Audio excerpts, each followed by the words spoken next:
আজকে আমি আপনাদের একটা ছোট্ট একটা ক্যাফের রিভিউ দিব। কিছুদিন আগে গুলশান থেকে আসার সময় আমার হাজব্যান্ডের চোখে এই ক্যাফেটা পড়ে। তো এটা মেনলি ছিল কোরিয়ান ক্যাফে। এটার নাম হচ্ছে মিস্টার টি।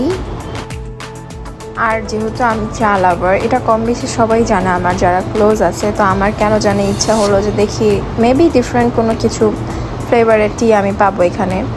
তো যেমন কথা তেমন কাজ, আমি চলে গেলাম অ্যান্ড দেখা স্টার্ট করলাম। তাদের মেনু প্রাইস অনেক বেশি ছিল। তো তারা যেটা করে কোনো টি বা ড্রিঙ্কস বা যে কোনো একটা ফ্রুট জুসের সাথে একটু চিজ অ্যাড করে দেয়, এটাই হচ্ছে তাদের স্পেশালিটি। বাট আমার কাছে যেটা ভালো লাগছে সেটা হচ্ছে আইসক্রিমটা আমার কাছে খুব ভালো লাগছে। আর এই ছিল আমার ড্রিঙ্কটা, টেস্ট ওয়াজ অ্যাভারেজ। তাই তো এই পর্যন্তই, আল্লাহ হাফেজ।